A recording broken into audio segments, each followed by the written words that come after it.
Good morning students. तो चलिए continue करते हैं हमारे एपिसोड नंबर 4 न्यूक्लियाई का, जिसको मैं 4 और 5 जो कि मैं 5 एपिसोड बनाने वाला था, मैं 4 में ही कंक्लूड कर दूंगा। बहुत सारे न्यूमेरिकल भी इसमें हो जाएंगे, थोड़ा लेंदी लेक्चर होगा ये, लेकिन इसमें सारे न्यूमेरिकल भी, रेडियो एक्टिविटी और हमारे PYQs जो है हमारे न्यूक्लियाई के, ये भी हम इसमें इंक्लूड कर देंगे। तो देखो, अभी हम पढ़ने वाले हैं रेडियो एक्टिविटी।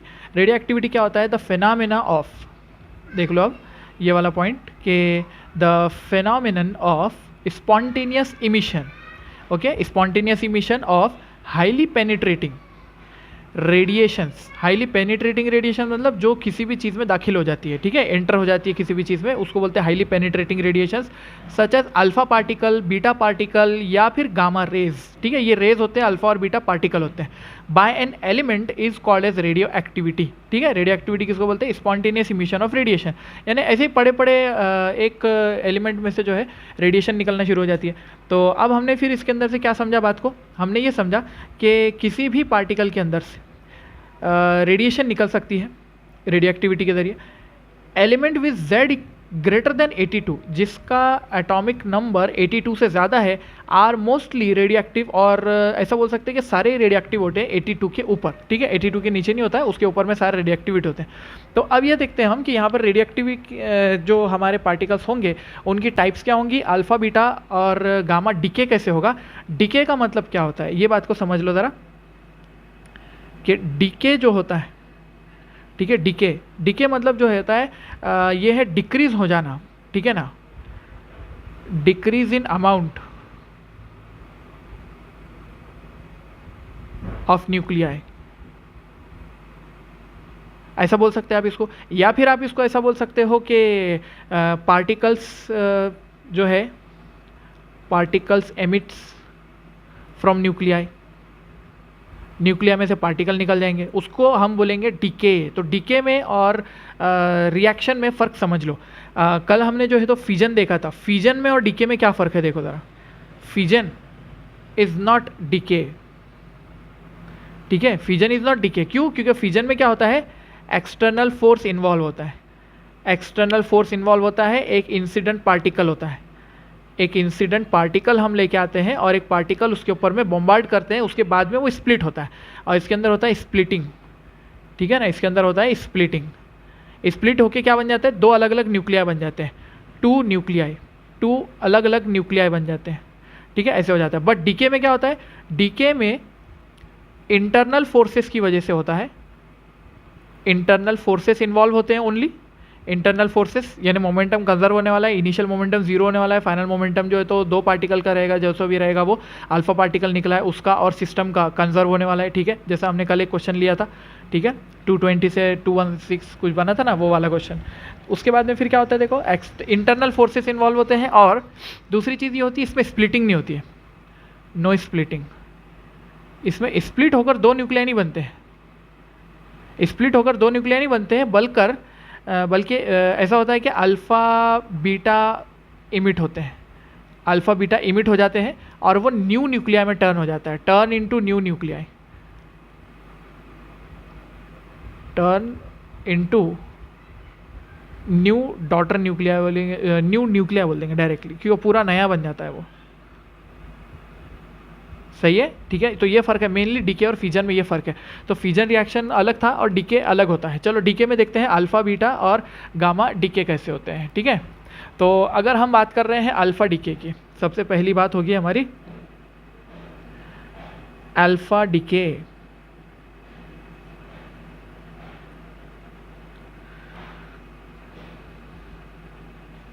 अल्फ़ा डीके में होगा अल्फ़ा पार्टिकल इमिशन, इसको बोला जाता है इमिशन ऑफ अल्फ़ा पार्टिकल। ठीक है, अल्फ़ा पार्टिकल का निकल जाना। अभी अल्फ़ा पार्टिकल है कौन से? तो आपने जो है तो देखा होगा, वो मैंने आपको एनिमेशन वीडियो दिया था अभी, उसके अंदर आपने देखा होगा, अगर नहीं देखा तो ये देख लो। एक्सपेरिमेंट्स किया था साइंटिस्ट लोगों ने कुछ तो, और वो एक्सपेरिमेंट्स में उन्होंने क्या किया था, यहाँ पे एक रेडियो एक्टिव एलिमेंट रखा था। ठीक है, ये रेडियो एक्टिव एलिमेंट है हमारा, रेडियो एक्टिव एलिमेंट। ओके, अब रेडियो एक्टिव एलिमेंट में से निकलने तो वाले हैं बहुत सारे पार्टिकल्स, ये अपने को मालूम था। उसके बाद अपन ने क्या किया, बाहर में एक पॉजिटिव प्लेट लगाई और एक नेगेटिव प्लेट लगाई, और ये देखा कि यहाँ से जब पार्टिकल्स में से कुछ रेज निकली तो कुछ रेज जो है पॉजिटिव की तरफ चली गई, कुछ रेज नेगेटिव की तरफ चली गई, और कुछ रेज जो है वो सीधी चली गई। तो हमने बोला कि जो पॉजिटिव की तरफ गई है वो बीटा है, क्योंकि बीटा जो होता है, बीटा ये मोस्टली इलेक्ट्रॉन टाइप होता है, ठीक है। इलेक्ट्रॉन का पॉजिट्रॉन भी होता है, मैं बताऊंगा आपको कैसे होता है, लेकिन ये मोस्टली इलेक्ट्रॉन समझ लो इसको। तो इलेक्ट्रॉन बोले तो ई माइनस, ठीक है, ऐसा होता है। और जो अल्फा पार्टिकल है ये होता है प्लस का 2e, ये प्रोटॉन, 2 प्रोटॉन के बराबर होता है ये, ठीक है। एक्चुअली 2 प्रोटॉन के बराबर उसका सिर्फ चार्ज होता है, ठीक है, ये उसका चार्ज है। मास उसका 4 प्रोटॉन के बराबर होता है, मतलब एक्चुअल में इसको हीलियम न्यूक्लियस बोला जाता है। अल्फा जो होता है ना, इसको एक्चुअल में हीलियम न्यूक्लियस बोलते हैं, हीलियम न्यूक्लियस अल्फा को। और उसका जो है तो मास बहुत ज़्यादा होता है, ठीक है, मास बहुत ज़्यादा होता है उसका, 1836 टाइम्स। तो सिर्फ प्रोटॉन, आपको मालूम है ना, मास ऑफ प्रोटॉन जो है वो अप्रॉक्सीमेटली 1836 टाइम्स ग्रेटर है मास ऑफ इलेक्ट्रॉन से। अब ये तो 4 प्रोटॉन के बराबर है, तो सोचो मास ऑफ इलेक्ट्रॉन से कितना ज़्यादा होगा, ठीक है। इस वास्ते ये इधर जाता है यहाँ पर, ठीक है। और इसके पास में क्या होता है, इसका मोमेंटम कम होता है इसलिए जल्दी टर्न हो गया, और इसका मोमेंटम ज़्यादा है इसलिए ये ज़्यादा देर के बाद में टर्न अप हुआ है, ठीक है। तो ये होता है मेनली अल्फा बीटा पार्टिकल्स। ये बीटा पार्टिकल इधर का, अल्फा पार्टिकल इधर का, और ये रेज जो निकली है ये गामा है। गामा रेज एक्चुअली क्या होते हैं, गामा रेज जो होते हैं वो फोटॉन होते हैं। क्या होते हैं, फोटॉन्स, ठीक है। इनको फोटॉन बोला जाता है। एक्चुअली इनके पास में एनर्जी होती है, कितनी एनर्जी होती है, h न्यू, ये एनर्जी होती है। क्वांटा जो होती है ना, क्वांटा नाम की एनर्जी, वो एनर्जी होती है, ओके। और मैग्नेटिक फील्ड के अंदर भी देखेंगे आप तो ये वाला केस होता है, ठीक है। इनको मैग्नेटिक फील्ड में रखा गया, ये बात को समझ लो बस। एक पॉइंट अब यहाँ पे ये समझने जैसा है कि radiation with deflect towards the negative plate are called alpha rays, ठीक है ना, ये अल्फा रेज थे अपने। और stream of positively charge particle, radiation with deflect towards the negative plate are called the beta particles, ठीक है। Alpha rays, beta particles, actually alpha भी पार्टिकल ही है, उसने रेज लिखा उसको, लेकिन अल्फा पार्टिकल ही है। Radiation which undeflected are called as gamma rays, ये ईएम वेव्स होते हैं या फोटॉन होते हैं, ठीक है। Exactly same result for obtain when the these radiation are subjected to magnetic field, same चीज मिलती है अपने को, ठीक है। अब ये इंपॉर्टेंट है, देखो कि no radioactive substance emit both alpha and beta particle simultaneously, एक साथ अल्फा बीटा नहीं निकल सकते। Also gamma rays are emitted after the emission of alpha and beta particles. Gamma rays पहले नहीं निकल सकती है, कभी भी पहले नहीं निकलती है। अभी चलिए मैं आपको उसकी सीक्वेंस पूरी पढ़ाने लगा हूँ, देखते हैं हम यहाँ पर। Beta particles are not orbital electrons, they come from the nucleus. ये बात, हाँ ये बात गौर से सुनने जैसी है कि हम ये ऐसा बोल देते हैं, बीटा पार्टिकल को हम कभी कभी ऐसे लिख देते हैं कि जो बीटा पार्टिकल है ना वो या तो इलेक्ट्रॉन होता है या तो वो पॉजिट्रॉन होता है, ठीक है। इसका नाम है इलेक्ट्रॉन और ये होता है पॉजिट्रॉन। तो हम इसको बोल देते हैं इलेक्ट्रॉन पॉजिट्रॉन होते हैं, लेकिन ये हमारे ऑर्बिटल वाले इलेक्ट्रॉन्स नहीं हैं, जो ऑर्बिटल के अंदर रहते थे वो नहीं है, ये न्यूक्लियाई के अंदर से निकलते हैं, ठीक है। न्यूक्लियाई के अंदर से कैसे निकलते हैं चलिए मैं आपको डिटेल में बताता हूँ, ठीक है। तो ये अलग होते हैं।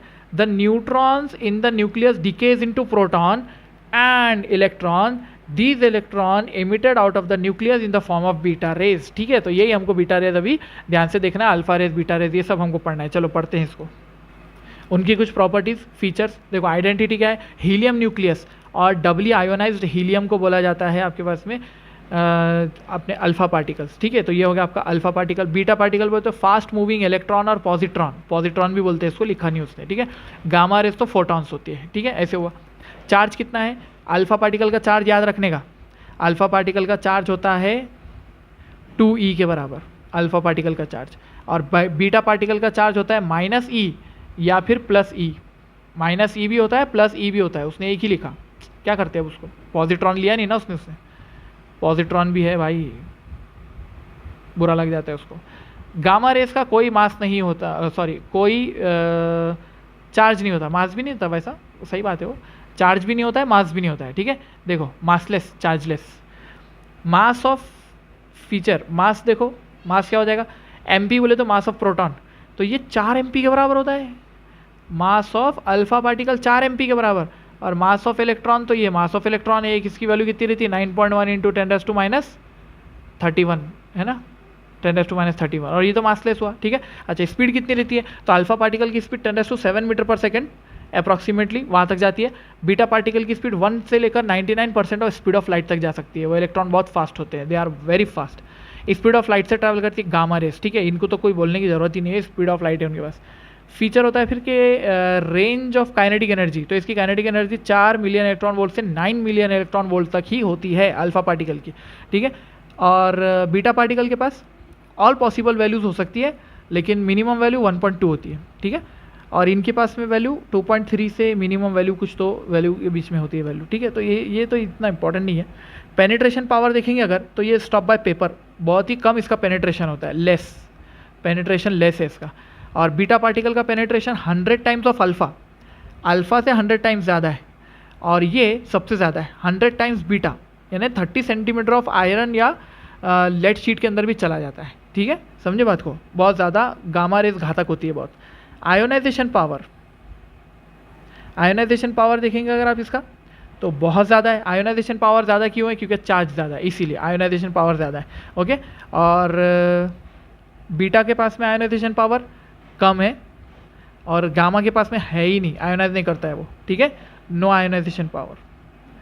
इफेक्ट ऑफ इलेक्ट्रिक और मैग्नेटिक फील्ड, डिफ्लेक्ट होता है ये भी दोनों डिफ्लेक्ट हुए, अपन ने देखे स्टार्ट में, ये डिफ्लेक्ट नहीं होते, याद रखो, ठीक है। एनर्जी स्पेक्ट्रम इसका लाइन और डिस्क्रीट होता है, लाइन और डिस्क्रीट मतलब लाइन स्पेक्ट्रम या डिस्क्रीट स्पेक्ट्रम जैसे हाइड्रोजन का होता है, सेम वैसे ही, ठीक है। हाइड्रोजन का जैसा Lyman series, Paschen series, Brackett series वैसा था ना, वैसे इसका भी वैसा ही होता है सेम। लेकिन बीटा का कंटिन्यूस स्पेक्ट्रम होता है, कंटिन्यूस स्पेक्ट्रम बोले तो ये ऐसा रहता, ग्राफ ऐसा बनेगा उसका, ऐसा ग्राफ, ठीक है, ऐसा ग्राफ बनाते हैं, इसको कंटिन्यूस स्पेक्ट्रम बोलते हैं। लाइन और डिस्क्रीट होता है गामा का भी, क्योंकि गामा भी तो लाइट की रेज है ना, लाइट और ईएम वेव्स है ना, ईएम वेव्स है, इसीलिए इसका भी लाइन और डिस्क्रीट होता है, ठीक है। म्यूचुअल इंट्रैक्शन विथ मैटर में देखेंगे अगर, तो ये हीट प्रोड्यूस करते हैं इंट्रैक्शन विथ मैटर के साथ, ये भी हीट प्रोड्यूस करते हैं, और ये photo electric effect, Compton effect, ठीक है, पेयर प्रोडक्शन सब कर सकते हैं, ठीक है। तो ये गामा होता है। अब इक्वेशन ऑफ डीके जो है, वो इक्वेशन ऑफ डीके मैं आपको डिटेल में पढ़ाता हूँ, चलिए। चलो तो देखते हैं अल्फा डीके। अल्फा डीके मतलब इमिशन ऑफ अल्फा पार्टिकल, यानी हीलियम न्यूक्लियस, हीलियम न्यूक्लियस निकलेगा। अब अगर ये निकलता है तो ये रिएक्शन कैसे बनाता है? तो इसका रिएक्शन कुछ इस तरह से लिख सकते हैं अपन, X ये हमारा ओरिजिनल पहले वाला एटम है, ठीक है, इसका एटॉमिक नंबर Z है, इसका एटॉमिक मास नंबर A है, इसमें से एक अल्फा पार्टिकल निकल गया, सोचो एक अल्फा पार्टिकल इसमें से आउट हो गया। अगर इसमें से एक अल्फा पार्टिकल निकला है तो अब ये बन जाएगा एक Y, ठीक है, ये X तो रहा नहीं, ये Y बन गया, नया Y बन गया। तो Y के अंदर में क्या होता है, A में से 4 कम हो जाते हैं, A-4, और Z में से 2 कम हो जाते हैं। Z बोले तो कौन है? प्रोटॉन, कि देखो तो इसके पास में 2 प्रोटॉन है ना, 2 प्रोटॉन और 4 मास नंबर है इसका, ठीक है। Z की वैल्यू इसकी 2 है और A की वैल्यू इसकी 4 है, इसीलिए यहाँ पे क्या हो गया, A-4 और इसको बोलते हैं Z-2, ठीक है, ऐसे हो गया। Plus helium nucleus, helium nucleus, अब इन दोनों को मिला दो, X के बराबर बन जाता है, ठीक है। इन दोनों को अगर मिला दिया तो ये X के बराबर बन जाता है, बराबर है कि नहीं है, सही है ना। अच्छा, इसका एग्जाम्पल, फॉर एग्जाम्पल अगर मेरे पास में समझ लो ऐसा है कि यूरेनियम 238 है, 92 238 यूरेनियम है, उसमें से एक अल्फ़ा आउट हो गया, एक अल्फ़ा निकाल दिया उसमें से। अल्फ़ा निकालने के बाद वो बन जाता है एक ऐसा एलिमेंट जिसके पास में 90 रहेंगे एटॉमिक नंबर और 234 रहेगा मास नंबर। ये कौन है? तो ये है थोरियम, ठीक है, तो ये थोरियम बन जाता है, ठीक है, और प्लस 2He4, ये बन गया आपका एग्जाम्पल, ठीक है। एकदम सिंपल एग्जाम्पल तो ये होगा। अच्छा, अब Q वैल्यू कैसे निकालते हैं इसकी, देखो यहाँ पे निकालेंगे हम Q वैल्यू।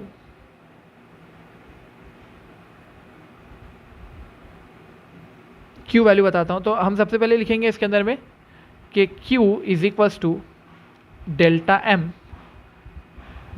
इंटू C², ठीक है, ये फॉर्मूला है। What is delta M equal to? तो हम लिखेंगे डेल्टा M बोले तो मास डिफेक्ट कितना होगा, तो मास डिफेक्ट में अपन लिखेंगे कि मास ऑफ X, उसका न्यूक्लियस का मास, ठीक है, X का न्यूक्लियस का मास माइनस Y के न्यूक्लियस का मास, और इसको ऐसे लिखेंगे अपन, mass of Y nucleus plus mass of helium nucleus, helium nucleus. ये n मैं बार बार लिख रहा हूँ, ये समझाने के लिए है, ये समझाने के लिए, एकदम ध्यान से समझो बात को, बाद में गड़बड़ करोगे और बोलोगे कि सर समझ में नहीं आया बोल के, तो एकदम ध्यान से समझो। डेल्टा M मैं लिख के बता रहा हूँ आपको इसका मास, देखो ये दोनों का मास जो है इधर का, ये जो है अपने प्रोडक्ट, अपन डेल्टा क्यू का फॉर्मूला क्या रहता है अपना डेल्टा क्यू का फॉर्मूला क्या रहता है, डेल्टा क्यू का ये क्यू का फॉर्मूला रहता है अपने पास में कि mass of product, mass of, ये कौन है reactant, mass of reactant minus mass of product, ऐसा ही फॉर्मूला था ना कुछ, तो ऐसा कर लेते हैं और उसको सी स्क्वायर से मल्टीप्लाई कर देते हैं, ठीक है। तो वही चीज़ है, वही चीज़ है, बस क्या लिखा आपने उसको डेल्टा एम लिख दिया। डेल्टा एम बोले तो कितना हो गया, मास ऑफ एक्स न्यूक्लिया, ये देखो ऊपर जो दिख रहा है ना ये एक्स, इसका न्यूक्लिया का मास माइनस करने का ये दोनों का एडिशनल मास, ठीक है। तो इक्वेशन को खोलो तो ये इक्वेशन बन जाएंगी Q is equals to mass of X nucleus का मास, ठीक है, ये न्यूक्लियाई मास होता है, minus mass of Y nucleus, nucleus mass, ये भी एटॉमिक मास और न्यूक्लियस मास अलग अलग है, ठीक है, minus mass of alpha particle, helium nucleus बोले तो क्या है अल्फा पार्टिकल, ठीक है। तो मास ऑफ अल्फा पार्टिकल ऐसे लिख दूंगा मैं, और इसके बाद हो जाएगा अपना C का स्क्वायर। एकदम ध्यान से देखते जाने का, यहाँ पर बहुत सारी चीज़ें आपको नहीं मालूम होने वाली है जो कि अपने को पहले से मालूम नहीं थी। जैसे कि अगर मैं लिखता हूँ कि what is MA, let MA बोले तो एटॉमिक मास, MA बोले तो क्या है एटॉमिक मास। अगर मैंने लिखा MN तो मैं लिख रहा हूं न्यूक्लियाई मास, ठीक है, न्यूक्लियक मास। तो MA का मीनिंग क्या होता है, MA atomic mass is equals to mass of nucleus plus mass of number of electrons ZE, MZE, ठीक है। MZE बोले तो क्या होता है, MZE बोले तो इसको बोला जाता है मास ऑफ नंबर ऑफ इलेक्ट्रॉन्स, क्योंकि एटम के अंदर तो इलेक्ट्रॉन और न्यूक्लियाई मिलाकर एक एटम बनता है ना, है कि नहीं। तो ये हो गया आपका nuclei mass, mass of nucleus, mass of nucleus. अब समझ में आ गया, एकदम क्लियर हो गया ये कॉन्सेप्ट कि मास ऑफ न्यूक्लियस किसको बोलते हैं, मास ऑफ इलेक्ट्रॉन किसको बोलते हैं, मास ऑफ इलेक्ट्रॉन, दोनों मिलाकर बनता है मास ऑफ एटम, ठीक है। अगर क्वेश्चन में न्यूक्लियाई मास दिया है तो डायरेक्ट ये फॉर्मूला यूज़ करना, ठीक है, न्यूक्लियाई मास दिया है तो। अगर न्यूक्लियाई मास दिया तो यहाँ पे मैं इसको हाईलाइट कर लेता हूँ थोड़ा सा, और यहाँ लिख देता हूँ कि if masses of nuclei are given, ठीक है, masses of nuclei are given, तो ये वाला फॉर्मूला लगाना, ठीक है।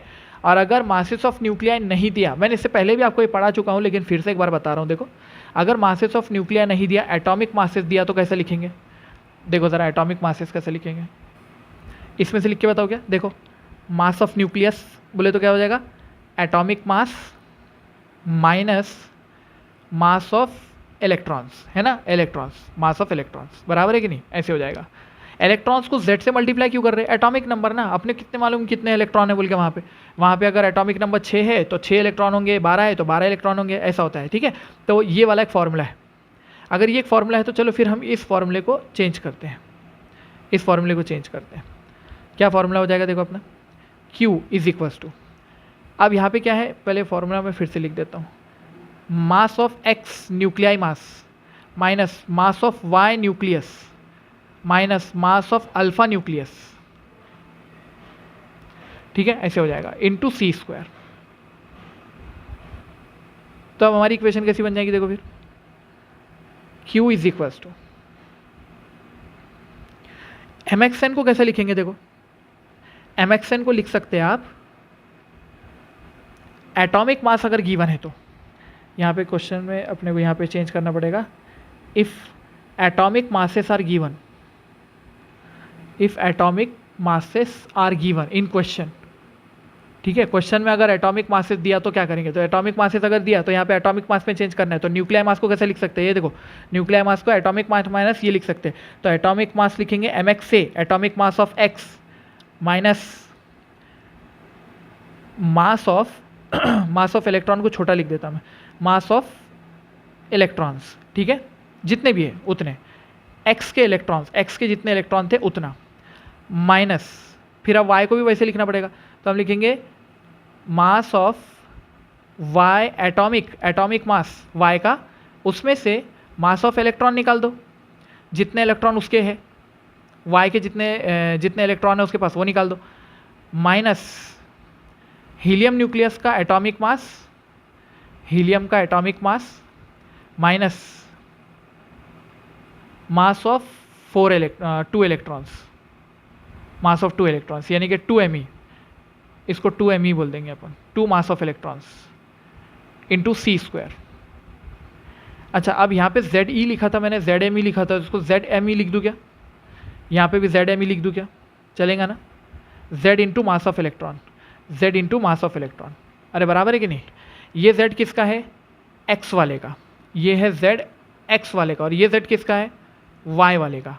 अरे अब एकदम क्लैरिटी आ गई ना, ठीक है, इक्वेशन में एकदम क्लैरिटी आ गई, हमारी पूरी परफेक्ट इक्वेशन में क्लैरिटी आ गई। ये हीलियम न्यूक्लियस है इसलिए यहाँ पे 2 लिखा, नहीं तो इसका भी Z लिख सकते हैं आप, Z ऑफ हीलियम, ये लो Z ऑफ हीलियम, लो जनरलाइज कर दिया, पूरे फॉर्मूले को जनरलाइज कर दिया, समझ लो इक्वेशन को।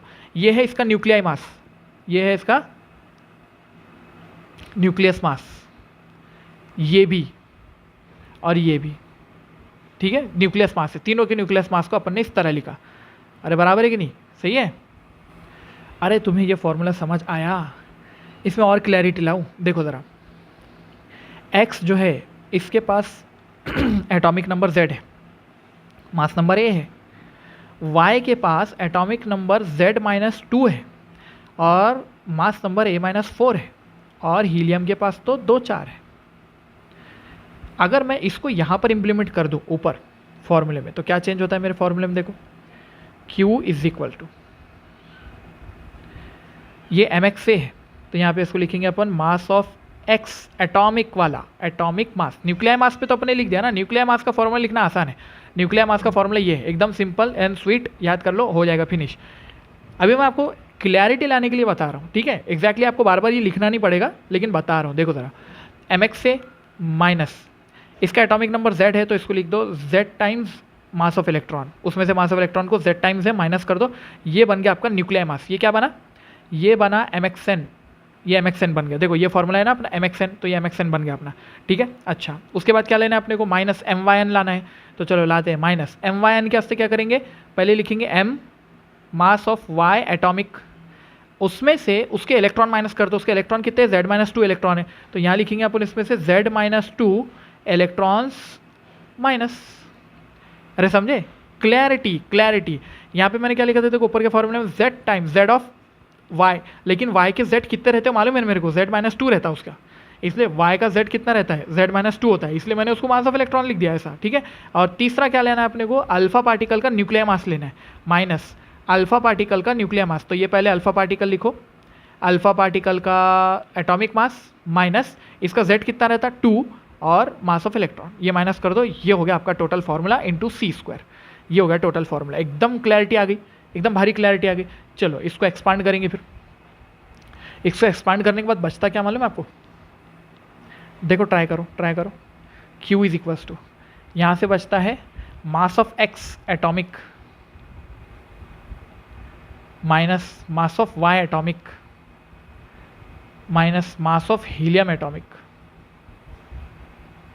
देखो वाला बचता है क्या? तो देखो ज़रा एक्सपेंशन करके लिख दिया मैंने, ये है टोटल एक्सपेंशन उसका, ठीक है। पूरे ब्रैकेट्स ओपन करने का एकदम ध्यान से, बिल्कुल सबसे पहले ये अंदर का ब्रैकेट खुलेगा ZME 2ME बोलकर, फिर इस तरह से ये पूरे ब्रैकेट्स खुलेंगे, यहाँ से Z कैंसिल हो जाता है, ZME कैंसिल, 2ME कैंसिल, और बचा आपके पास में फिर ये वाला। तो मतलब आपके पास में 2 रिलेशन आ गए, एक तो एटॉमिक मासेस के साथ और एक तो न्यूक्लियाई मासेस के साथ, सेम रिलेशन न्यूक्लियाई मासेस के साथ, nuclei minus My nuclei minus MH nuclei, helium nuclei, helium मतलब अल्फा न्यूक्लियाई इंटू c²। तो बताने का मतलब है कि इसके अंदर में तो आपके पास में कोई चेंज नहीं है, इसमें एटॉमिक ले लो तो यानी कि मासेस आर एटॉमिक या फिर न्यूक्लियाई, चलता है, दोनों में चलता है, तो अपने इसके अंदर तो टेंशन लेने की कोई बात नहीं है, ठीक है। ये हो गया बिल्कुल सेम। अब अपन देखेंगे कि अगर कहीं से समझ लो ऐसे हो रहा है कि अल्फ़ा पार्टिकल इमिट हो रहे हैं, तो अल्फ़ा पार्टिकल कितने निकले ये अपने को अगर चेक करना है तो उसका फॉर्मूला कैसे होगा? How many alpha particle emitted, तो हम लिखेंगे नंबर ऑफ अल्फा पार्टिकल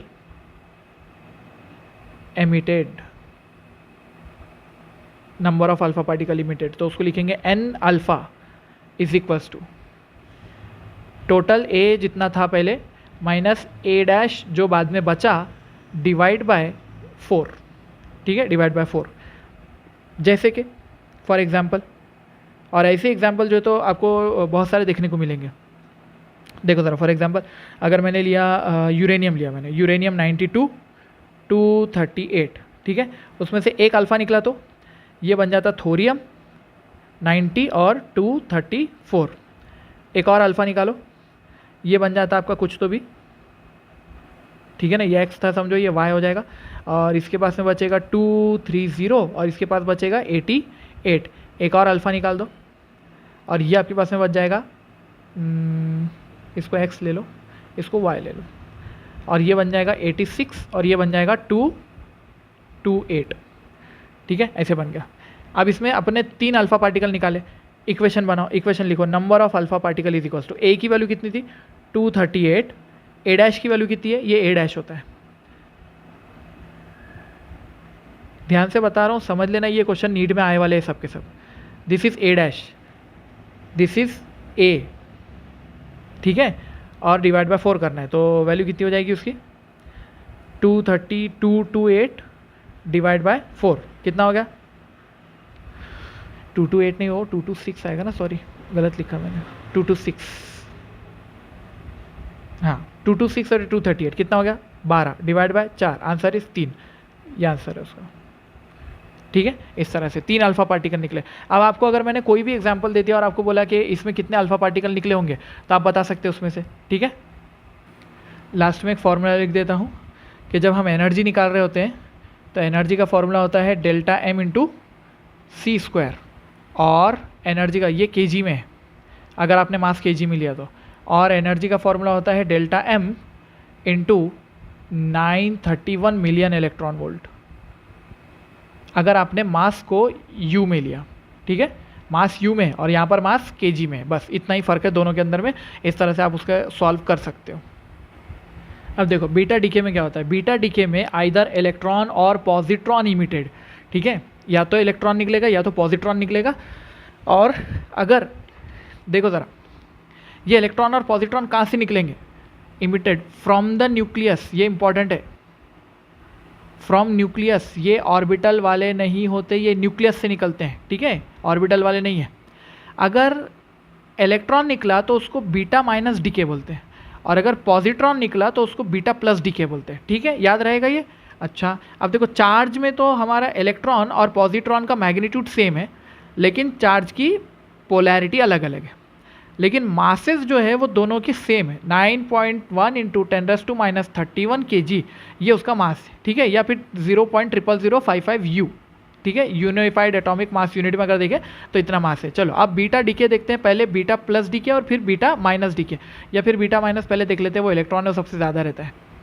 देखो इसमें होता ये है कि एक आपका एलिमेंट होता है XZA, ठीक है, ये एलिमेंट था, एकदम सीधा साधा एलिमेंट था, और उसमें से एक बीटा निकल गया, ठीक है, एक बीटा उसमें से निकल गया, अपन बोल देंगे कौन सा निकला, बीटा माइनस निकला उसमें से, ठीक है, बीटा माइनस, तो वो बन गया Y बन गया, लेकिन उसका एटॉमिक नंबर जो है वो 1 से प्लस हो गया, मास नंबर सेम रहा, और इसके अंदर बोलते हैं अपन एक इलेक्ट्रॉन निकला और इलेक्ट्रॉन के साथ एक एंटी न्यूट्रिनो निकला, ठीक है। इनके नाम लिखते हैं, ये कौन कौन है, तो ये है अपना मेन न्यूक्लियाई, ये है अपना नेक्स्ट न्यूक्लियाई जो नेक्स्ट बना, तो इसके अंदर में E को बोला जाता है, ये है अपना बीटा माइनस इलेक्ट्रॉन, ठीक है, इसको बोलते हैं इलेक्ट्रॉन बीटा माइनस, और ये है एंटी न्यूट्रिनो, क्या नाम है इसका, एंटी न्यूट्रिनो। अब बताता हूँ एंटी न्यूट्रिनो का काम क्या होता है, एंटी न्यूट्रिनो कब निकलता है और उसका काम क्या होता है, वो भी समझने वाली बात है, ठीक है। तो देखो ये Z+Q हुआ, Z+1 Q हुआ, इसका बेस समझते हैं, मतलब कॉज क्या है, रूट कॉज ये है कि एक न्यूट्रॉन जो है वो कन्वर्ट हुआ है एक प्रोटॉन के अंदर, और प्रोटॉन में से प्रोटॉन के अंदर है ना, प्रोटॉन यानी कि प्रोटॉन कैसा रहता है, प्रोटॉन पॉजिटिव रहता है, और न्यूट्रॉन कैसा रहता है, न्यूट्रल रहता है। यानी इसके पास एक प्लस और एक माइनस रहता है, इसके पास क्या है, सिर्फ प्लस है, तो एक माइनस इसको निकालना पड़ेगा ना, तो इसने फिर इलेक्ट्रॉन निकाल दिया होगा। ठीक है, इसने एक इलेक्ट्रॉन निकाल दिया होगा और प्लस एक एंटी न्यूट्रिनो। ठीक है, आप समझ में आई बात कि इलेक्ट्रॉन नेगेटिव रहता, वो नेगेटिव प्लस पॉजिटिव मिलाकर ये क्या बना था, ये ऐसा बना था, ये एक सिंगल नेगेटिव एक सिंगल पॉजिटिव, और ये जो है ये आपका न्यूट्रल है, ये न्यूट्रल है। तो इस तरह न्यूट्रल बना हुआ था, इसने न्यूट्रल में से क्या कर दिया, एक इलेक्ट्रॉन को निकाल दिया। इलेक्ट्रॉन मैं इसको बोलता हूँ यहाँ पर कि रूट कॉज है उसका, रूट कॉज है उसका कि न्यूट्रॉन जो है converted to proton, neutron converted to proton by क्या कर दिया होगा उसने, रिमूविंग एन इलेक्ट्रॉन, एक इलेक्ट्रॉन को रिमूव कर दिया अपने पास से, एक इलेक्ट्रॉन और एक प्रोटॉन, एक इलेक्ट्रॉन प्रोटॉन, क्योंकि दोनों चार्ज में सेम रहते ना, इलेक्ट्रॉन प्रोटॉन चार्ज में सेम रहते, तो दोनों मिला के एक प्रोटॉन बना हुआ था, न्यूट्रॉन बना हुआ था समझो। तो न्यूट्रॉन ने अपना नेगेटिव छोड़ दिया, उसने नेगेटिविटी छोड़ दी अपनी, तो हम इसको बोलते थे कि नेगेटिविटी छोड़ देना मतलब पॉजिटिव बन जाना। क्या बोलते हैं इसको अपन, इसको अपन बोलते हैं नेगेटिविटी छोड़ दिया, नेगेटिविटी लीव कर दिया। किसने, न्यूट्रॉन ने, न्यूट्रॉन ने नेगेटिविटी छोड़ दिया अपनी, तो न्यूट्रॉन ने नेगेटिविटी छोड़ते ही वो क्या बन गया, नेगेटिविटी छोड़ते ही वो पॉजिट्रॉन, यानी कि सॉरी पॉजिट्रॉन नहीं, प्रोटॉन बन गया, प्रोटॉन है वो। ठीक है, तो ये इक्वेशन को बहुत ध्यान से याद रखना है, बहुत बड़ी इक्वेशन है ये, बहुत बढ़िया इक्वेशन एकदम। ठीक है, तो ये इक्वेशन को याद रखना है। अच्छा, ये कौन होता है, इसका नाम है एंटी न्यूट्रिनो, एंटी न्यूट्रिनो। इसका क्या मतलब होता है, एंटी न्यूट्रिनो एक्चुअली है क्या, तो चलो यहाँ बताता हूँ एंटी न्यूट्रिनो क्या है। एक्चुअली क्या होता है मालूम है, जब भी ये इलेक्ट्रॉन निकलता है या न्यूट्रिनो निकलता है, तो एंटी न्यूट्रिनो निकलता है, तो क्या होता है, कुछ एनर्जी रिलीज होती है ना। देखो यहाँ से जैसे ये सब कुछ हुआ, ये पूरा बीटा जब निकला है, तो बीटा के साथ में कुछ एनर्जी निकली है, ठीक है ना, कुछ एनर्जी लिबरेट हुई है। वो एनर्जी कौन कैरी करेगा, तो वो एनर्जी कैरी करेगा हमारा इलेक्ट्रॉन। ठीक है, इलेक्ट्रॉन, लेकिन इलेक्ट्रॉन की कुछ लिमिट होती है, लिमिट से ज़्यादा वो अपने के पास कैरी नहीं कर सकता, तो बाकी की एनर्जी कौन कैरी करेगा, वो हमारा न्यूट्रिनो, एंटी न्यूट्रिनो करेगा। ठीक है, एंटी न्यूट्रिनो करेगा, ये हमारी बाकी एनर्जी को कैरी करता है। ठीक है, ये एंटी न्यूट्रिनो क्यों है इसके बाद बताऊंगा मैं, बीटा प्लस पढ़ लेंगे ना, उसके बाद बताऊंगा एंटी न्यूट्रिनो क्यों है बोलकर। ठीक है, तो ये बीटा माइनस डीके में ऐसा होता है, बीटा माइनस डीके के अंदर में ये ऐसा होता है। यहाँ तक बात समझ में आई क्या, क्लियर है। जैसे कि मैं आपको फॉर एग्जांपल देता हूँ, अब ध्यान से सुनो, सिर्फ मेरी बात को सुनो, आँख बंद करके सुनना है तो वॉइस भी सुन सकते हो। एक घर के अंदर में चोरी हुई है, ठीक है, एक घर में चोरी हुई है और 10 लाख रुपए की चोरी हुई, और दूसरे दिन चोर पकड़ा भी गया। अब चोर पकड़ा गया, लेकिन चोर के पास से सिर्फ 8 लाख रुपए बरामद हुए। ठीक है, उसके पास से सिर्फ 8 लाख रुपए मिले। चोर ने बोला भाई मेरी कैपेसिटी ही 8 लाख की थी, मैं उससे ज़्यादा कैरी कर ही नहीं सकता था, मेरे पास में थैली थी, सामान था, जो भी था मेरे पास में भाग के लेके जाने के लिए, मेरे पास वो 8 लाख रखने के बराबर ही था, उससे ऊपर तो मैं रख भी नहीं सकता था। ठीक है, मेरे पास पॉकेट भी नहीं थे, कुछ नहीं था, मैं 8 लाख ही लेकर भागा हूँ, बाकी का पैसा मैंने नहीं लिया। तो मतलब अब पैसा तो गायब है, तो अपन क्या बोलेंगे, चोर कौन है फिर। तो इसमें एक घोस्ट चोर भी होता है, यानी कि उसको घोस्ट थीफ बोलेंगे अपन। वो ऐसा थीफ है जो कि दिखाई नहीं दिया, लेकिन उसने 2 लाख रुपए गायब कर दिए। अब अगर वो हमारे घरों का केस होता तो हम बोलते थे कोई घर का बंदा भी होगा, है ना, बाहर वाले पे नाम तो आने ही वाला है, घर का बंदा होगा, 2 लाख उड़ा लिया और बोले कि 10 लाख तो जाने वाले हैं। तो खैर यहाँ पे वैसा मामला नहीं होता, यहाँ पे न्यूक्लिया है। तो न्यूक्लिया के अंदर में क्या होता है कि वो 2 लाख किसने लेकर गया, अगर हम वो चोर को पता करें तो वो घोस्ट थीफ बोल देते हैं हम उसको। तो वही चीज़ यहाँ पर एंटी न्यूट्रिनो काम करता है। एंटी न्यूट्रिनो वो बची हुई एनर्जी को लेकर जाता है जो कि इलेक्ट्रॉन कैरी नहीं कर सकता था। आंखें खोलो, देखो इधर ज़रा, तो ये एंटी न्यूट्रिनो एनर्जी कैरी करता है। ठीक है, समझ में आई बात यहाँ तक के। अच्छा, अब इसका एनर्जी का वैल्यू लिखेंगे। चलो ठीक है, इसमें से एनर्जी कितनी निकलती है, एनर्जी है ना, यहाँ पर एनर्जी निकली है, कितनी एनर्जी निकली है, चलो उसका इक्वेशन लिखते हैं। यहाँ पे बात समझ में आ गई अच्छे से, न्यूट्रॉन प्रोटॉन में कन्वर्ट हुआ। अच्छा, एक बात और, प्रोटॉन में कन्वर्ट हुआ इसीलिए प्रोटॉन नंबर 1 बढ़ गया। प्रोटॉन क्या बढ़ाता है, Z इंक्रीज करता है। अरे प्रोटॉन किसको इंक्रीज करता, Z को ना, इसीलिए Z+1 हुआ, समझे। अब Z+1 क्यों हुआ, Z+1 इसलिए हुआ क्योंकि यहाँ से एक प्रोटॉन में कन्वर्ट हुआ, आप न्यूट्रॉन से प्रोटॉन में कन्वर्ट हुआ इसीलिए। आप समझ में आ गई बात, अच्छे से ये रट लो इसको, ठीक है। इसका Q वैल्यू लिखते हैं, देखो इसका Q वैल्यू कौन है हमारा, इलेक्ट्रॉन है ना, तो Q वैल्यू लिखेंगे इसका, तो ये आ जाएगा delta M into C²। Delta M की वैल्यू लिखते हैं, डेल्टा M की वैल्यू आ जाएगी यहाँ पर आपके पास में मास ऑफ X न्यूट्रॉन, उसका न्यूक्लियाई मास, ठीक है, न्यूक्लियक मास उसका, मास of Y nucleus mass minus mass of electron, ठीक है, मास ऑफ इलेक्ट्रॉन माइनस कर देने का। उसमें माइनस क्यों हो रहा, क्योंकि ये यहाँ पे माइनस है भैया, ये यहाँ पे पहले एक ब्रैकेट था और ब्रैकेट के अंदर वो दोनों प्लस थे, फिर ये ब्रैकेट ओपन हो गया, ब्रैकेट ओपन होने से ये वाला माइनस हो गया। आप समझ में ये बात, ऐसा है। अब इसके बाद नहीं पूछना हो कैसे आया बोल के, ऊपर जाके एग्जांपल देख लो, ऊपर की एग्जांपल में बहुत अच्छे से समझाया उसको, इंटू C²। अच्छा, इसको अब एटॉमिक मास के फॉर्म में लिखेंगे, एटॉमिक मास के फॉर्म में लिखो, तो एटॉमिक मास के फॉर्म में इसको लिखा मैंने, तो ये कैसे आया, ये एटॉमिक मास के फॉर्म में आता है मास ऑफ X एटॉमिक, उसमें से आपको Z times mass of electron minus करना पड़ेगा, है ना, Z time mass of electron minus करना पड़ेगा, माइनस इसको लिखो, तो इसको लिखेंगे तो आ जाएगा मास ऑफ Y एटॉमिक, उसमें से उसका जो Z है, अब इसका Z कितना है देखो, इसका Z कितना है, Y वाले का Z देखो जाकर, Y वाले का Z Z+1 है, Y वाले का Z कितना है, Z+1, तो हमको इसको क्या लिखना पड़ेगा, हमको इसको लिखना पड़ेगा Z+1, उसके इलेक्ट्रॉन का नंबर है ये, इंटू मास ऑफ इलेक्ट्रॉन, बराबर है कि नहीं, अरे है कि नहीं, ऐसे हो गया, माइनस कौन, मास ऑफ इलेक्ट्रॉन, एक सिंगल इलेक्ट्रॉन का माइनस, और ये C²। चलो ब्रैकेट को ओपन करते हैं, तो ब्रैकेट सबसे पहले यहाँ का ओपन होगा, ये है देखो, ये मैंने सिर्फ Z+1 का ब्रैकेट ओपन किया अभी, ठीक है, तो ZMe माइनस, ये माइनस इधर से लग गया, ये माइनस Me हो गया, ठीक है, 1Me हो गया। अब चलो ब्रैकेट को पूरा टोटली ब्रैकेट ओपन कर देते हैं, टोटल ब्रैकेट मतलब सिर्फ एक ब्रैकेट रखो क्योंकि बाहर C² भी है, तो एक ब्रैकेट रख देंगे सिर्फ अपन, तो ये हो जाएगा mass of X atomic minus Z times mass of electron minus mass of Y atomic, minus minus gets plus Z mass of electron, minus minus gets plus mass of electron, और अब ये तो बाहर minus of mass of electron है, ठीक है ना, और ये अपना C² हो गया बाहर। कौन कौन गया, देखो घर पे कौन गया, कैंसिलेशन कौन हुआ, देखो minus ZMe plus ZMe cancel, plus Me minus Me cancel, बचा कौन, बहुत ही बढ़िया इक्वेशन बची, क्या बची, मास of X atomic minus mass of Y atomic,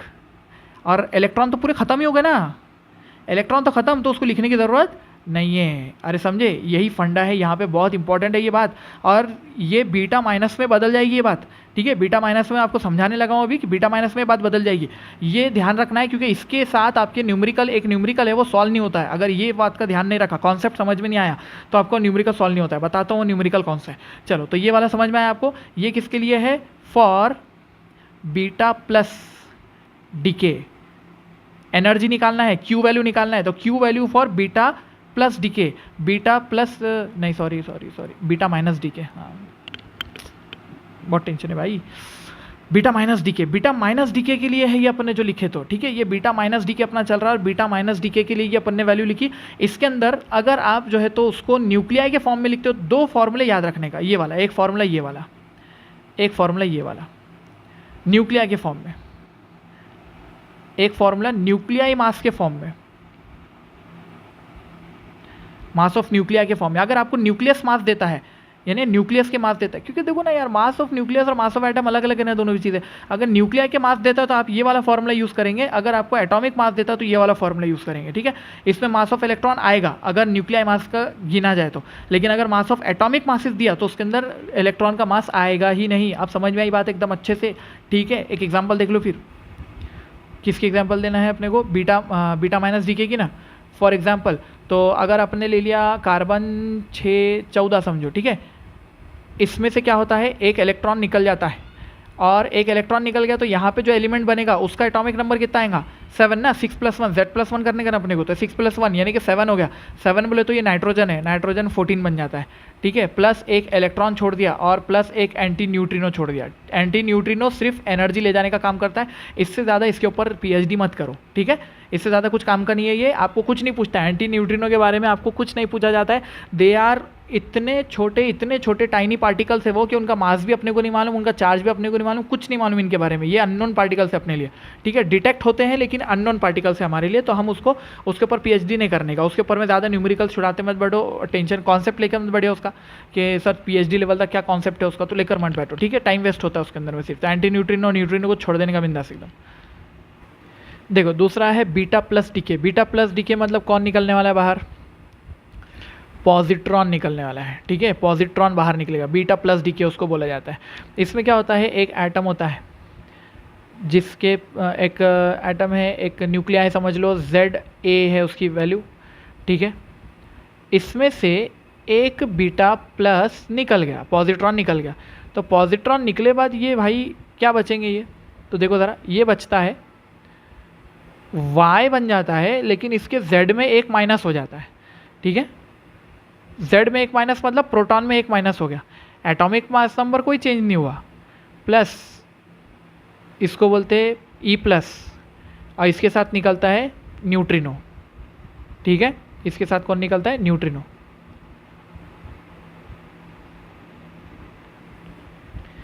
ये होता वही है, ये बीटा पॉजिट्रॉन बोला जाता है इसको, इसको न्यूट्रिनो बोला जाता है।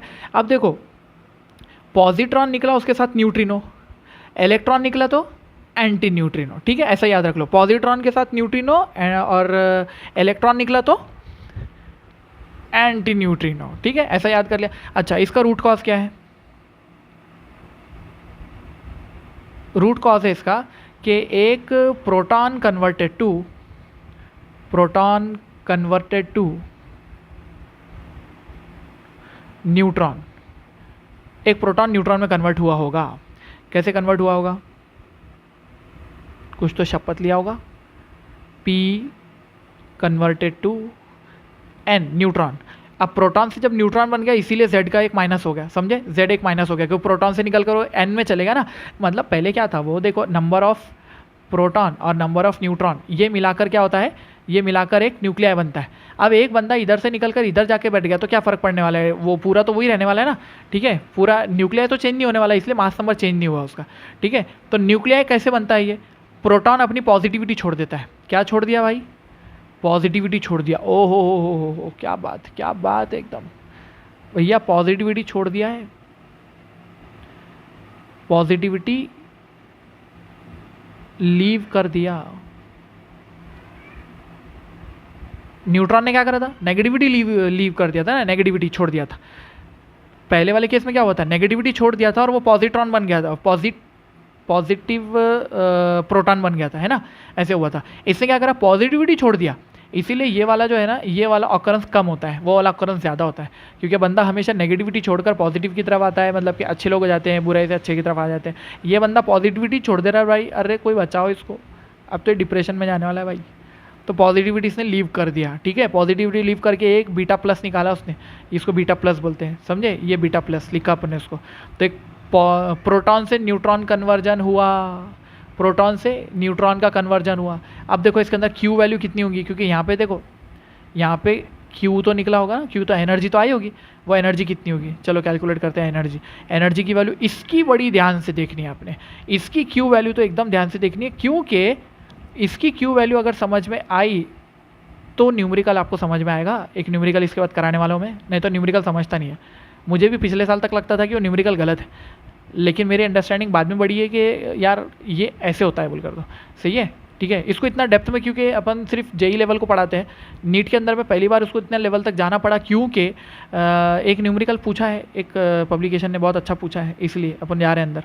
चलो, तो इसका जनरल फार्मूला लिखते हैं पहले।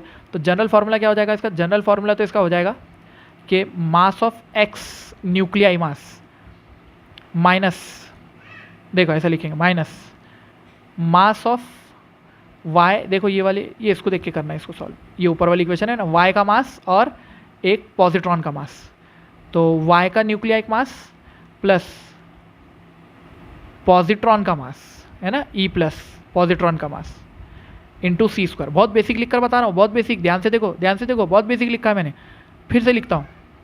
एम एक्स एन न्यूक्लियाई का मास एक्स वाले का माइनस न्यूक्लियाई का मास वाई वाले का minus mass of positron, mass of positron, समझे, और इसको सी स्क्वायर से मल्टीप्लाई कर दे, ये आपकी वैल्यू है। अगर न्यूक्लियाई मासेस दिए है तो ये फॉर्मूला आ गया, ये फॉर्मूले को रट लेने का। न्यूक्लियाई मासेस के अंदर में ये आंसर होता है। लेकिन मासेस ऑफ न्यूक्लियाई दिया नहीं होता है, अक्सर क्वेश्चन में हमारे को उसने एटॉमिक मास दिए होते हैं।